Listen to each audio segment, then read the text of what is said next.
back to Sauce on the Side. How's it going, guys? Welcome back to Sauce on the Side for those who want an extra dip. Ah. How's that? Yeah. Somebody DM me that. Nice. I forgot her name, so I forgot to credit her.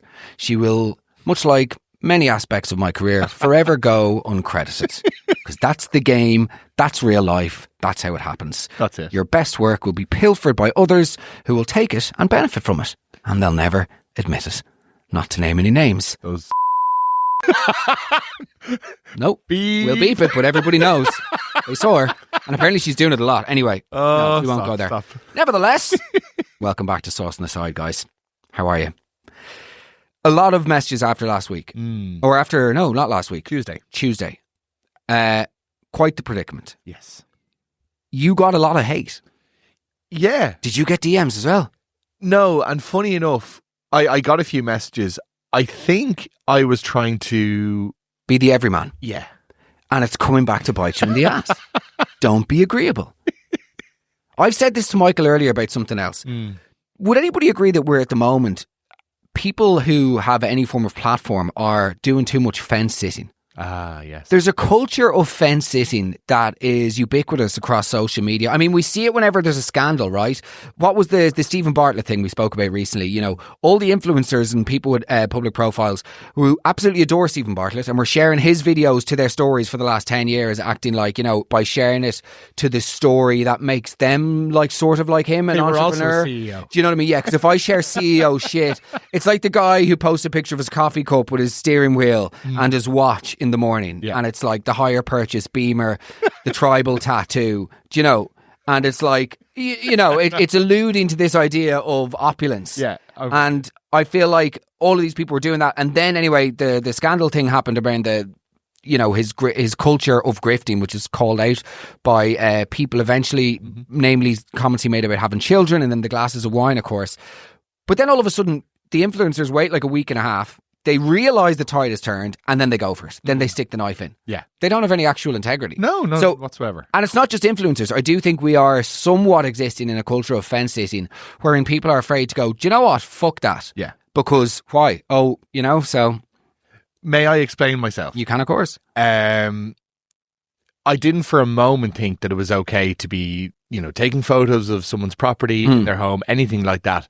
I was more trying to, from the perspective of this sister-in-law, to see what the maybe the initial, I'm stumbling on my words now because I'm nervous about getting slated again, the initial hurt or distrust came from. Well, that's his excuse, folks. You can take it or leave it if you want. Somebody did message me, though, and she was like, I've made an anonymous complaint to the Data Commission for GDPR for taking the photo of the fridge. I'm going, hold on a second. Don't bring Megan into it. Don't be bringing the podcast into this. We are merely you can't also, how can you do that? I'd like to report a complaint, please. Cool. Who is it? Don't know. No. Don't know their name. Have you got a voice now? Yeah, I do, but that's the husband. You know, it's completely... The voice has also been changed. Also, so is it a GDPR data breach to take a picture in someone's home? if you shared it publicly, but it would be more like...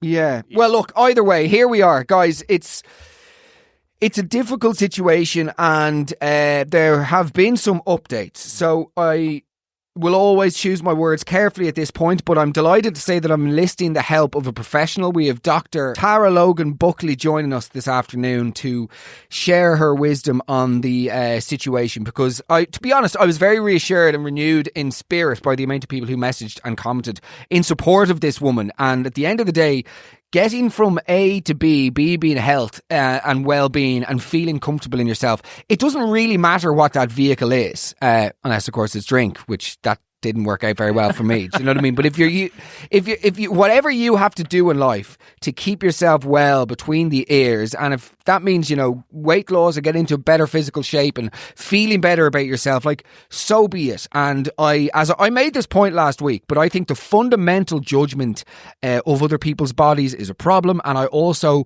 absolutely abhor this idea of the race to thin, and that one is only victorious or happy, or people should only be proud of people when they're thin. And I just think it's fucked. And we do all have such complicated relationships with our bodies, our own bodies and whatnot. But of course, women is different ball game altogether, and without veering into performative male slop territory, I can't pretend to understand and I can't pretend to know, so I just won't go any further. So good girls. But no, I'm joking. Anyway, firmly against the sister-in-law, and tried to introduce a bit of balance in our conversation.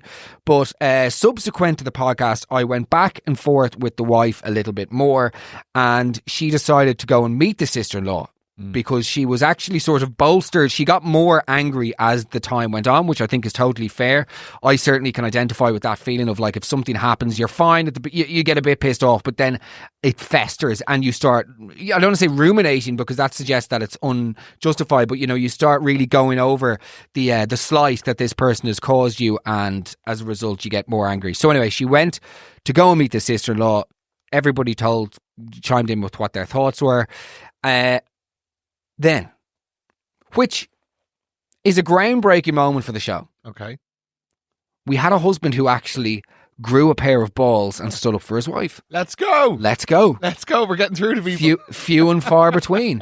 But I got a message from her husband. So just to be clear here, the woman who sent in the voice note, it's her husband's sister who took the picture. Okay. There was confusion there. Some people thought that it was her brother's wife, but no, it was her... Oh God, it's the wife's husband's sister. So anyway, he messaged. That's why he was in a tricky place from the start. But he started messaging me and was like a lovely guy. Now, to be fair, he's biased because he listens to the podcast and actually was the one that encouraged her to get in touch with us in the first place. Nevertheless, he was in the garage whenever they went to meet. He sent me a voice note. Right. It's absolute. I don't want to say it's iconic. It's just I think the bar has been set so low in previous instances in terms of the mother situation from a couple of weeks ago being swaddled by the son, and then the husband in our Northern Irish Bride saga.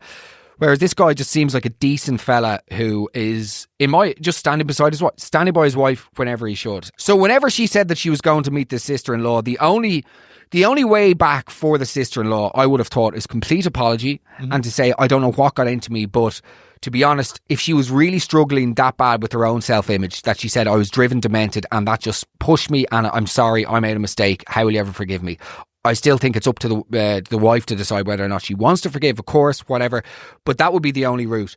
I was flabbergasted at the approach that the sister-in-law had to this. Okay. But I unfortunately know a lot of people like this in life, wherein if they feel like they're being called out for their behaviour, not only do they reach for justifications of said behaviour, they actually just throw back at you things that they think that you've done wrong. So how can you criticise me? Anyway, look, it will be an aggravating listen to some of you, so just hold on to your hats, hold on to your hearts, but let's hear it for the husband and let's see what he has to say. Morning, lads. Unfortunately, there won't be much crack to be had out of this one. I know said it to you the other day, but I've been following the show for a couple of years now, and I've it on most mornings. Anyway, said, I better send you a voice note because we don't want to be wasting your time. And I know you were very good to her over the weekend with the messages from the followers and stuff like that. But, well, look, I won't sugarcoat it. The conversation with my sister was a disaster, and there won't be any further meetups happening. I'd said we better meet up after contacting the podcast the other night anyway, even just to clear the air and be civil. Deep down, I hadn't a notion of clearing the air because this was really the straw that broke the camel's back for me. My wife is usually much more patient with her. That's why she even tried the gym class with her. But I mostly did it for my father, to show that we were trying. See, she's actually my half-sister and has only been in my life for around 5 years since he remarried, and already she's caused enough damage to beat the band. Last night, we drove out because it's the only petrol station you can get a coffee in late in the day, and I just waited in the car. I could see through the window as went over to the table, and she barely had half a cup of tea, drank before she was up and out, walking over to me again. My sister, in all of her wisdom, decided to come clean and tell her she had sent the picture into a group chat she's still in with those people from their bike class last year too. She then tried to double down and suggest my wife was the problem for misleading her, or making it out like her weight loss was from pure exercise and nothing else. She then says, if my wife didn't want a photo taken, why would she have asked her to get something out of the fridge in the first place? You couldn't write it. I was fit to go back in myself and tell her to shove the phone up her hole, but calmed me down and we just fucked off home. So yeah, there it is. We'd really only see each other every 6 months or so, but I think we'll be giving the next encounter a miss for the time being. Anyway, Mark, sorry it wasn't a better one for you. But if it means anything to you, my wife is very appreciative for those messages. She's probably more comfortable now about the Ozemprick than she was last week, so it's great. Wow. I am utterly speechless. What? Okay, firstly first, finally, just a husband being sound. Completely. Is that so much to ask? Who would have thought? Just a long-term listener. There you go. All the long-term listeners are level-headed individuals. Yeah. Listen to the roast. Listen to the roast, you become more balanced. That is the way that it works. Laughing at ourselves is good for us. Nevertheless, let's get into the sister first. The sister-in-law. Yeah. Okay, the fact that she's the half-sister and came into your life late, whatever. The argument of why would you have asked me to get something from your fridge is, honest to God, the most cornered rat approach to a discussion I've ever... That is like Mark Megan age 4. Genuinely. It's 34. Why would I not have thrown the stones in my nana's car? Why would you put me in the garden? There's stones there. What did you expect? Completely. Do you know, it's preposterous. And that level of like... Sorry, okay, sending it into the group chat for the gym, you're a bully. You're actually just a complete bully. Completely. As soon as I hear that, bullying in that sort of like, send it into the group... It's so toxic. You are, and I'm not going to sit in the fence for this one. I think you are so much better off without a relationship with this person. Half sister, full sister, 2 sisters. I'm just watching. Do you know what I mean? No, I'm joking. The old Gareth Keenan. 2 sisters. I'm just watching. But like, it doesn't matter how close you are to this person. I think at this day and age, if someone's behaving like that, perfect example. There was a guy who I used to know, an older friend, like a friend that I'd sort of grown apart from, but you know, one of those friends you see like every 6 months for a coffee. Sure. A month or 2 before my wedding, he got on to me and he was sending me screenshots of the WhatsApp group he's in with a bunch of lads from the year above me in school who were all like, they use this WhatsApp group to like take me apart. Yeah. And like, oh, look at this. Oh, nobody listens. Could you imagine who listens to his podcast? What a loser. Cool. You lads are in your late 30s. You're fucking losers. Yeah. You are losers. You're actually losers. 100,000 a month, by the way, just in case you're wondering if you want to see the facts. 100,000 followers. So you could come to the Olympia. Sorry, that's sold out, unfortunately. Enjoy whatever it is you derive value from. But you know what I mean? It's like putting stuff into groups to sort of instigate a group like assault on this woman is actually appalling and disgusting. There was initially I was thinking if she really apologised about, you know, maybe if she was drunk at a festival.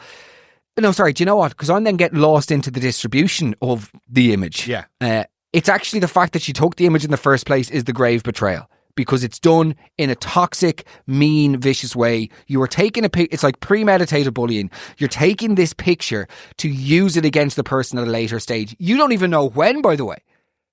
Because, you know, she only said it when she met the friend at the gig in Marley Park. She only did that because oh, there you go. But then it turns out she also put it into this WhatsApp group.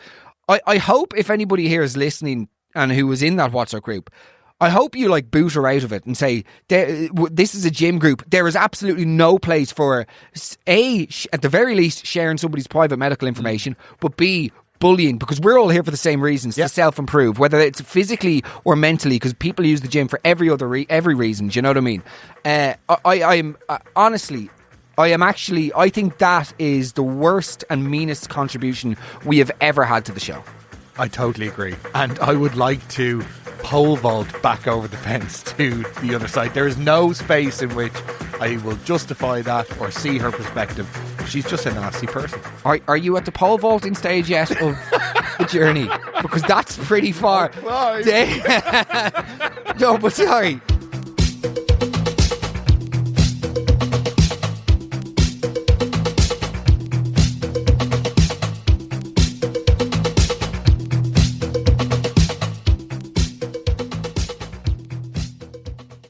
If you're in, I don't know what age she is, but I'm assuming from his voice and from seeing his picture and her picture, I'm assuming, let's just say they're all similar ages. They're in their late 30s, early 40s.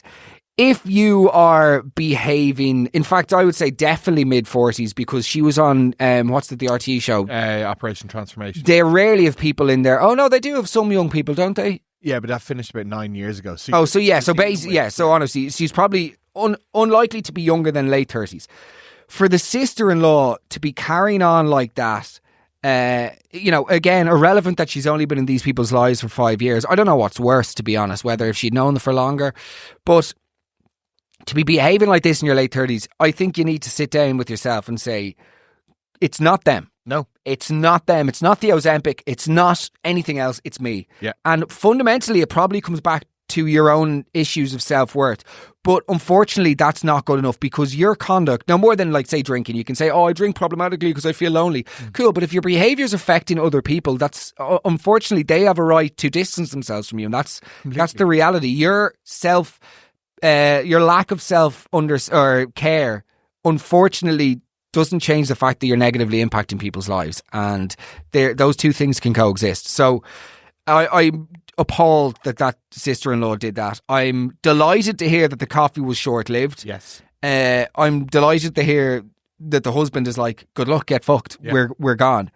And it's a sad situation, but I believe that this woman who is on her journey of self-betterment across the board, from a health perspective, I do think she will be better as a result of not having somebody like this in her life. Completely agree.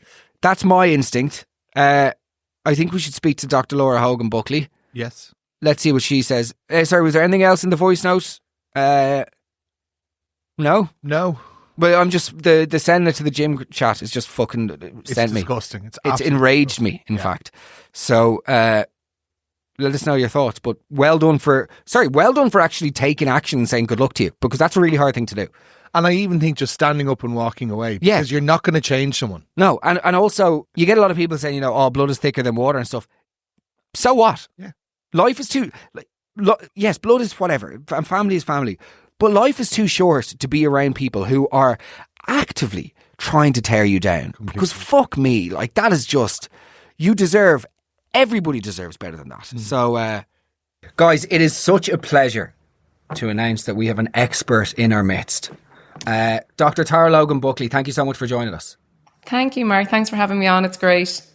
So, in 4 to 5 sentences, could you just give us a little bit of your background so the listener knows that we're only using cast iron experts for the show, and it's not just me and Michael sort of pontificating in the studio? Sure, that's putting me under pressure now. So I suppose I have worked, across the lifespan in numerous different settings. So from public to private, even in forensic settings as well. I specialise in the area of trauma, attachment, neurodiversity, and in weight management as well. And I've been practiced for numerous amount of years. Yeah, wow, that's ridiculously succinct, and thank you so much. That's embarrassing. The amount of experience you have is humbling. So thank you for joining us. I suppose everybody listening knows why we're here.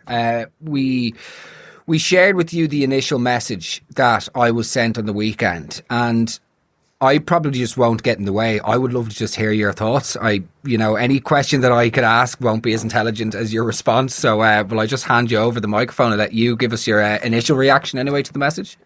Sure. So I might start with asking you a few questions. Is that okay with you? Because I would love to kind of get someone else's view on this as well. So I'm not going to ask a few. Have you ever gone into someone's house and taken a picture of their fridge? No, okay. I have not. You haven't. Have you known anyone else to ever do that? No, until this situation, no. Although, no, I have not. You haven't. Okay, it's the same as that. And now I'm going to ask you something a little bit layered. Have you ever gone into someone's home and looked in their medicine cabinet? So maybe gone into the bathroom, opened up that medicine cabinet, family's house, and taken a picture of their medicine? No, absolutely not. No, I didn't think so. So this is where I kind of want to start with this is why does someone actually open up a fridge and take a picture of what it is? It's a controlled medicine. Ozempic is actually a prescribed medication. So why is it just because something is, and sorry, these are also called GLP, so I might refer to them as a GLP throughout as well. Why is it okay to do that when there is a GLP in the fridge? What gives someone that right to do that? And I suppose that's where I kind of want to start, because for me, actually, that's the biggest violation in all of this, in all of, I suppose, the message that we got in there as well, is that actually someone went into this lady's kitchen, opened up their fridge and photographed it inside without her knowledge. Now, even just take away the medication for a moment. This alone is a really, really unusual kind of boundary crossing behavior to do in someone's home, particularly, you know, where you're a guest. You've documented something that's personal to them, and anyone else, even when there's no medication involved, they would find that a little bit unsettling or unusual, I think, on their own. I completely agree.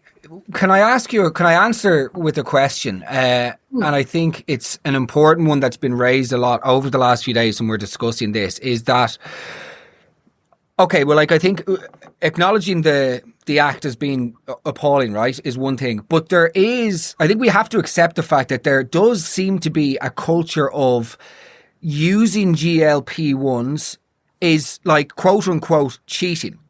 Now, I obviously do not think that, and I'm not suggesting that that is the case by any means, but in terms of this person's motives in taking the photo, and certainly from some of the messages that I've received, there does seem to be within some people a belief that taking a GLP-1 is cheating your way to getting thin. And that's why there's clearly a stigma around it, as we've learned over the last few days. And I'm just wondering, do you have any... I mean, you know, you're the expert when it comes to weight and the weight related stuff. Like, why do you think that there is that sense of cheating? And yeah, why does that exist? Like, Sure. So this is very, very layered, actually. So the first one is there has always been a stigma around weight. So if we kind of look at the research, anyone that carries weight, they're automatically stigmatized in society. They're seen as lacking willpower. They don't actually get jobs that they go for. They're usually on lower salaries. So that's actually something that's built into our culture, that's always been there. It's kind of like, you know, in order to lose weight, you have to work really hard. You have to sacrifice. There has to be a willpower element. And if you don't hit all of those things straight away, it's a stigma. That's what it is. And what's after happening now is that there's a real heavy layer of moral judgment around weight loss, and particularly around these GLPs, these drugs as well, that it's an easy and it's a lazy route to take, actually. But the thing is, it's actually not. For anyone that understands what a GLP does, a GLP is actually a tool. So a very simple question. Have you ever lost weight by just having a gym membership? no. No, actually, a gym membership is actually a tool. Whether you use that gym membership actually determines the outcome of that tool. It's the same with the GLP. Being on a GLP doesn't actually mean that you're going to lose weight. For a lot of people, actually, that's not the cause. It gives them an awful lot of side effects. You have to use it as a tool. And research shows time and time again that if you don't change your behavior to the reason that maybe weight was an issue for you in the first place, and maybe you don't go to therapy, or you don't change eating habits or see what suits your body, you end up actually putting all of that weight back on. And not only that weight, you actually end up putting on more because it's a survival response. So even though we have learned that actually this is a lazy route, it's actually not. It's a tool like everything else. It's just this tool is becoming more accessible to people to use it. But if you don't use it correctly, and people forget about that actually it's a really difficult thing to use. And actually, if you don't keep it up afterwards, you're actually worse than where you were before. Yeah, I completely understand that. Even from like a anecdotal and personal sense, like I have ADHD, and my ADHD medication has absolutely transformed my life. Like the treatment of ADHD, but the medication has enabled me to treat the ADHD and also then look at my behaviors and be aware of things and introduce like, structures and templates to my existence that I wasn't able to before. But if not monitored, like if I was to just like, oftentimes weekends, that's when I have a weird relationship with my meds, because like I could take my ADHD meds on a Saturday morning and without realizing I've lost 3 hours on YouTube to Chinese dogs. Do you know what I mean? Because it's like I go into hyper focus on that one thing. Whereas, as you say, it's sort of akin to the GLP reference. Like it's a tool that whenever I want to be productive and get up and implement a plan and structure to my day, the ADHD med is amazing. But it's not this drug like Limitless with Bradley Cooper, which is what I had initially thought, you know? Absolutely. And that's such a lovely point that you make there, actually, because if we think about it, everyone thinks that a GLP is around vanity, right? And that's not the case. people forget that actually there's a lot of underlying reasons that people mightn't even realize they take this. Let's say for women in particular, polycystic ovaries, it can be very, very difficult to lose weight with that. It can be very difficult to lose weight if you're insulin resistant. Also, if you've lipedema, which is predominantly female as well. So you've got all of these conditions where people have tried to lose weight throughout their life. And if we think about the classic GLP user, they have maybe dieted for years, if not decades, to try. And eventually they're given a tool that can finally help them to get to a weight that is more healthy for them and that they start to feel better about themselves. We're also starting to see it actually in a lot of perimenopausal women and menopausal women, where actually that weight gain comes and it's very difficult to shift that, whereas the GLP can be an amazing tool to help women there before, where actually might have been very difficult. Wow. Yeah. That's it's really fascinating. I think this idea as well of, somebody just, it's, when I trip myself up with it, but it's almost like with ADHD, just to use that example, because that's my experience. People act like, everyone just willy-nilly is going out and getting a diagnosis. It's like, you do realise how difficult it is and expensive and time-consuming it is to receive a diagnosis. And usually what brings people through the doors, or like in recovery, myself and Michael are both in recovery, I've had comments before from people saying, you couldn't possibly be an alcoholic because blah, blah, blah. It's like, you do realise, like, in order to go and get help, things have to be bad for like so long that you eventually forfeit doing it yourself. No more than with the GLP-1s, like the people that have messaged me over the last few days, for all of them, every single person that has messaged me, it was their last resort, and they were so terrified and like petrified of the stigma, but also they didn't even of taking something new, and this massive medication. It's a huge change. So the idea that someone's just going out to the local dispensary and going, I wouldn't mind looking nice for Marbella in 2 weeks, it's just, that's nonsense.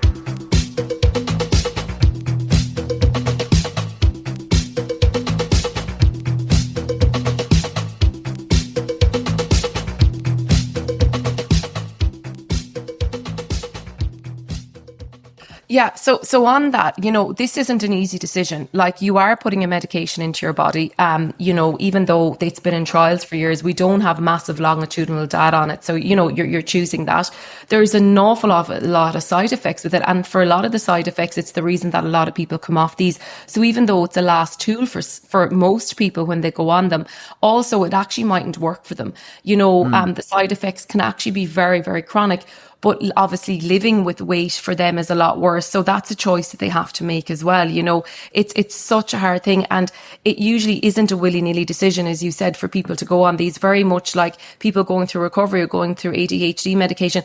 It is normally a very, very long process before someone gets there. And, particularly if we look in Ireland, there's so many different criteria that you have to meet before being prescribed one of these medications. Now, don't get me wrong. I know you can go off market and buy them from people that aren't reputable and things like that as well. Obviously, we don't promote any of those type of things, because it is really important that you're also monitored while on these, because of the actual side effects. Particularly if you lose weight too quickly, you can end up with having gallbladder issues. You can also end up with hair loss. You need to be able to check your bloods. You need to be on supplements while you're doing it as well. So this isn't an easy thing to actually take on board. It's a whole life transformation that's very difficult.